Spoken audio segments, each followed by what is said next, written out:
Hello সবাইকে, আপনাদের সবাইকে স্বাগতম জানাচ্ছি আজকের ভিডিওতে। এবং আজকের ভিডিওতে আমরা জানার চেষ্টা করব যে কেন রেসলাররা WWE ছেড়ে চলে যাচ্ছেন?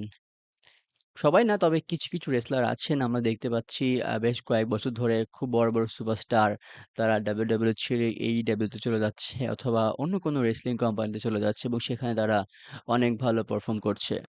তো এই সকল ব্যাপারগুলো নিয়ে আমি মোট ৫ টা কারণ আইডেন্টিফাই করেছি এবং এই ৫ টা কারণ আমি আপনাদের সাথে আজকের ভিডিওতে শেয়ার করব। ওকে, তো কথা বাড়াবো না। তো ১ম যে কারণটা সেটা হচ্ছে কনট্যাক্ট শেষ হওয়ার জন্য। আমরা অনেকেই হয়তো জানি যে WWE রেসলারদেরকে নিয়ে কাজ করে কনট্যাক্ট বেজে।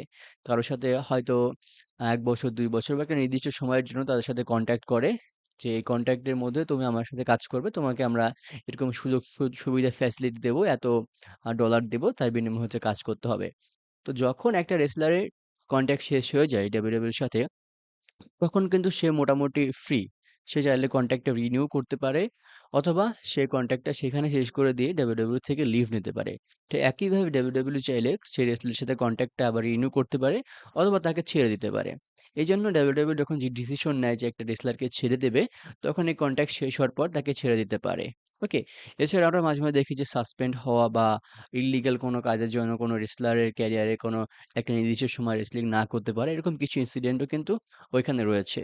ওকে, তো ১ম কারণটা হচ্ছে কনট্যাক্টের ব্যাপারটা। অ্যান্ড ২য় যে কারণটা, এইটা হচ্ছে অতিরিক্ত ট্যালেন্ট।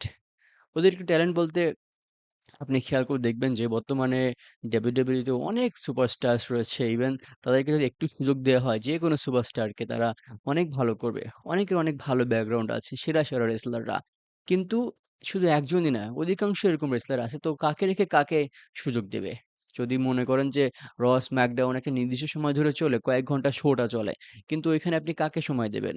একটা চ্যাম্পিয়নশিপ, ২ টা চ্যাম্পিয়নশিপ আছে, কয়েকটা ট্যাগ ২ টা ট্যাগ টিম টাইটেল আছে। তো এই টাইটেল গুলো আপনি কয়জনকে দিতে পারবেন? সবাইকে তো দিতে পারবেন না।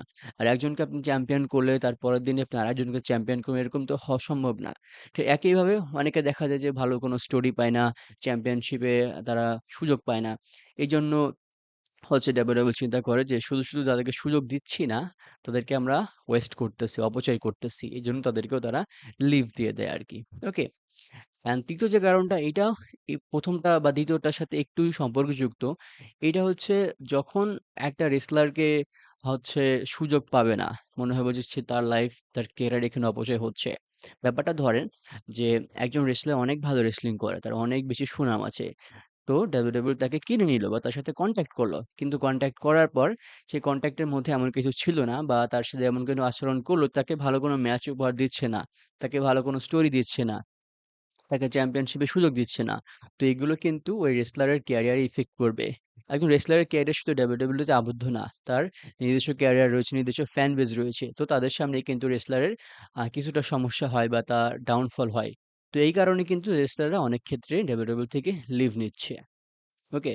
তো ৪ নাম্বার যে কারণটা সেটা হচ্ছে অন্য জায়গায় ভালো ফ্যাসিলিটি। অন্য জায়গা বলতে আমি এখানে বোঝাচ্ছি WWE তে অন্যতম প্রতিদ্বন্দ্বী এখন AEW রয়েছে। তারপরে আপনার রেসলাররা অনেকে এখন মুভিতে চলে যাচ্ছে, হলিউডে চলে যাচ্ছে। তো হলিউডে যদি বেশি সুবিধা পায়, AEW তে বেশি সুবিধা পায়, তাহলে রেসলাররা তো কখনোই WWE তে থাকতে চাইবে না। যদিও WWE অনেক বড় কোম্পানি। যদি AEW একটা রেসলারকে অফার করে যে তাকে ২ বার চ্যাম্পিয়ন করা হবে, বড় ইভেন্টে তাকে জয়লাভ করানো হবে, ভালো স্টোরি দেওয়া হবে। এরকম যদি লোভ দেখানো হয় কোনো রেসলারকে, তাহলে সে অবশ্যই WWE ছেড়ে AEW তে চলে যেতে বাধ্য হয় এবং AEW কিন্তু অনেকটা ভালো করছে বর্তমানে আরকি। ঠিক আছে? তো এরকম যদি অফার করা হয়, এরকম যদি সুযোগ সুবিধা বেশি দেয়া হয়, তাহলে একটা রেসলার অবশ্যই WWE ছেড়ে চলে যাবেই। ওকে, অ্যান্ড দ্য ৫ নাম্বার বা সর্বশেষ যে কারণটা, এইটা হচ্ছে যখন WWE কোনো রেসলারকে বা কোনো সুপারস্টারকে মিসইউজ করে। মিসইউজ বলতে তাকে দিয়ে এমন কোনো ক্যারেক্টার রোল প্লে করায় যেটা তার সাথে যায় না, যেটা তার জন্য খুব অপমানিতকর হতে পারে বা যেটার জন্য সে খুবই মনঃক্ষুণ্ণ হইতে পারে রেসলিং এর উপরে বা WWE এর উপরে। একটা ঘটনা আমার জানা আছে, ডিন অ্যাম্ব্রোসের সাথে যখন ব্রক লেসনার একটা ফিউড চলছিল, তখন ডিন অ্যাম্ব্রোস ভিন্স ম্যাকম্যানকে বলছিল যে সে এই ফিউডের জন্য প্রস্তুত না। কিন্তু WWE তাকে জোর করিয়েছিল এই ফিউডের জন্য। সুতরাং বুঝতেই পারছিলেন যে তখন কি হচ্ছিল। ব্রুক লেসনারের সাথে ডিন অ্যামব্রোস ওর সামনে দাঁড়াতেই পারছিল না এবং সেই ম্যাচটা খুবই নিম্নমানের একটা ম্যাচ হয়েছিল। ঠিক একইভাবে যখন একটা রেসলারকে দিয়ে কোনো নিম্নমানের কাজ করানো হবে, নিম্নমানের স্টোরিতে দেওয়া হবে, যার ফলে তার ক্যারেক্টারে ইফেক্ট পড়বে, তার ক্যারিয়ারে ইফেক্ট পড়বে। সুতরাং এগুলো হচ্ছে মিসইউজ করা, হ্যাঁ? তো এগুলোর জন্য অনেক রেসলার WWE এর প্রতি মনঃক্ষুণ্ণ হন এবং তারা চেষ্টা করেন যে কন্ট্রাক্ট শেষ হওয়ার পরেই তারা WWE ছেড়ে চলে যাবেন। ওকে ভিউয়ার্স, এই ছিল আজকের ভিডিও। আমি চেষ্টা করেছি আজকের এই ভিডিওতে ৫ টা কারণ সম্পর্কে জানাতে, কেন রেসলাররা WWE ছেড়ে চলে যাচ্ছে। সম্পূর্ণ ভিডিও শেষ পর্যন্ত দেখার জন্য অসংখ্য ধন্যবাদ। সবাই ভালো থাকবেন, সুস্থ থাকবেন। সবার জন্য অনেক, অনেক শুভকামনা। আসসালামু আলাইকুম।